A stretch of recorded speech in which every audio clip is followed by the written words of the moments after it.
teknologian eramaten dugu aurrera ikastolen elkartetik prestatutako unitate didaktikoak. Baina aurten izan dugu aukera Txakplanet martxan jartzeko, eta orduan astean ditugun 2 ordutatik ordu bat eskaintzen diogu Txakplaneteko programazio hau egiteari.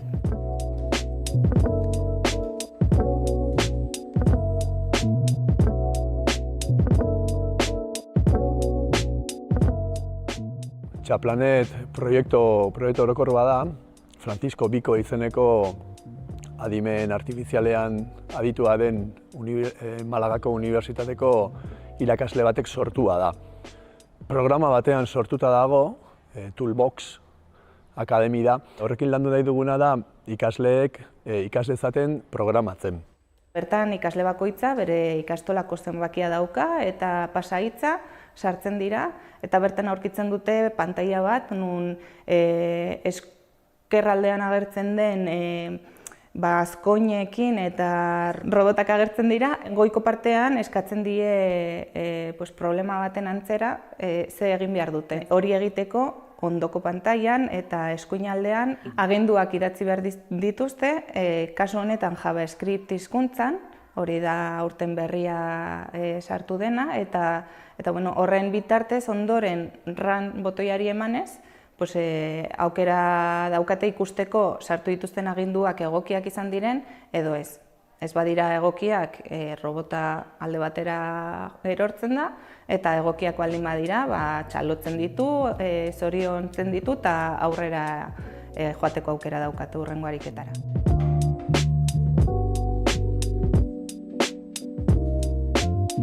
Nago orain, 2. modulua azkenengo zatia bukatzen, jatzen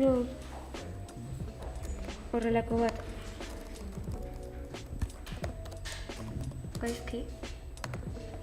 Horrelakoa jartzen zait, eta hori jartzen baldin badut, eta JavaScript hizkuntzarekin programatzen nago, hemengo rebota.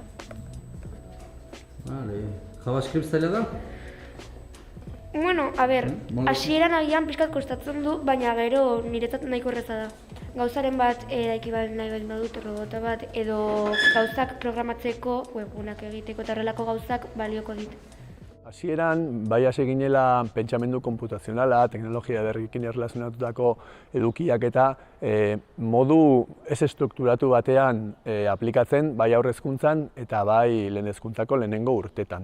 Ikusten ari ginen gure ikasleak geroz eta teknologietan adituagoak edo teknologia geroz eta uztartuagoa zegoen gure gizartean, baina ikusten genuen halaber teknologia horien erabiltzaile zirela ikasleak eta ez sortzaile. Hor sartu zen pentsaera konputazionala hizkuntza berri bat, etorkizuneko hizkuntza, eta gure helburua da teknologi berri horietan erabiltzaile izatetik sortzaile izatera pasatzea. Programazioa gero eta indar gehiago hartzen ari du edozein esparrutan, eta nolabaiteko ezagutza bat izatea aldez aurretik, nik uste dut batez ere kanpora eta programazioa entzuten dugunean gu helduok ematen digulako ez baduzu inoiz egin atzerak pauso bat edo emateko gogoa, baina kasu honetan bereiek badute ezagutza hori, urtetan gainera garatu izan dutena, eta inongo beldurrik ez dutela izango olako edozein erronkadara aurre egiteko.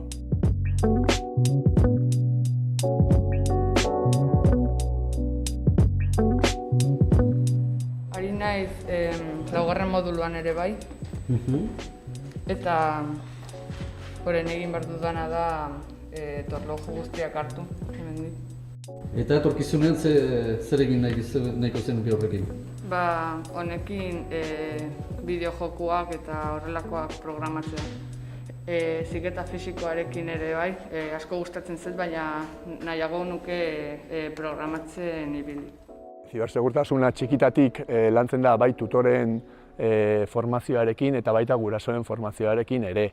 Gu badakigu 14 urte arte ikasleak sare sozialetan ezin direla arpidetu, baina ez da errealitate bat. Errealitatea da askoz ere lehenago hasten direla sare sozialen erabileran. Orduan, bueno, pues, baditugu zenbait unitate didaktiko tratatzen dutenak ze gertatu dakioken ikasle bati, ez dakit zer egoeretan. Edo egoera desberdinak aztertuz, ze erantzun emango lioketen beraiek egoera horri. Eta aurre ebaluazio batetik abiatuz, gero unitate didaktikoa tratatzen dugu, eta ondorengo ebaluazioaren aldegaketarekin ikusten dugu, pues, bueno, pues, barneratu duten, ikusi duten zer dakar gailu horiek erabiltzea.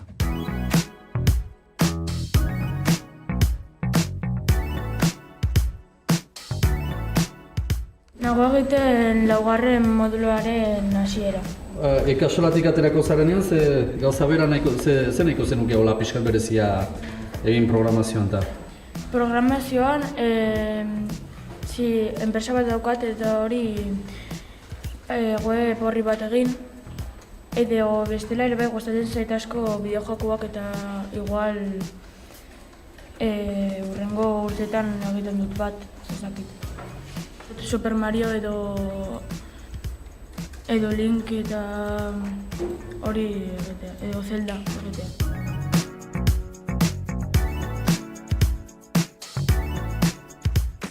Gaur egungo gazteek ordenagailuan egiten duten edo zer gauza hartzeko lehenengo momentuan gustora hartzen dute.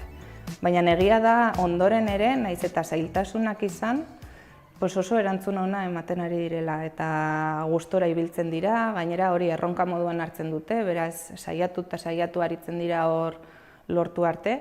Guztiok ez dute aukera berdina, bakoitza ona da esparru batean eta igual programazioan beste esparrutan ona ez den ikasle bat edo hain erraztasuna ez duen ikasle batek primeran doakio. Orduan hori ere aukera hori izatea ikastolan bertan, ez kanpoan bilatu behar izateak positiboa dela uste dut ere.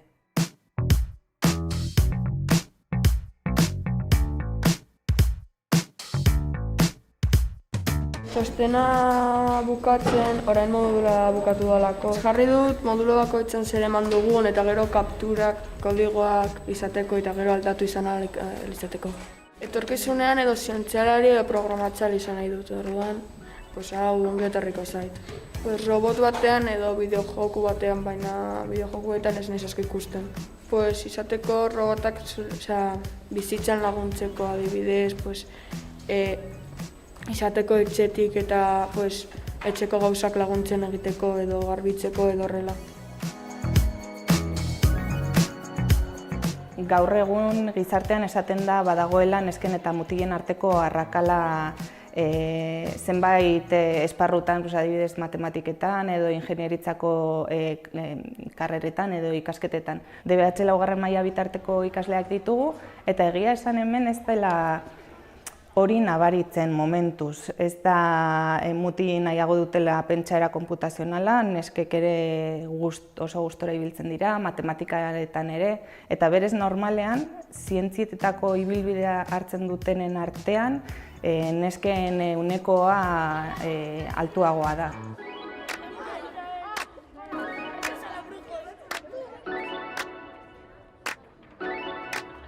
Gorputz heziketaren ikuspuntutik, badirudi topiko bat dela ez, baina Estatu Batuetako filmetan oinarrituta eta serietan badirudi teknologi berrietan aritzen den ikaslea edo gaztetxoa, beti gela baten sartua dagoela, prozesatutako janaria jaten eta jarduera fisikorik egin gabe. Hau oso hiri aktiboa da, jarduera fisikoaren aldetik, denok egiten dute edo kirolen bat edo jarduera fisikoaren bat. Arriskua dela, bai, arriskua da, mobilaren erabileraren arriskua den bezala, azkenean guk ezituko ditugu horren inguruan, jakinda zein den bakoitzaren esparrua eta bere heziketa integralean helburua jarrita.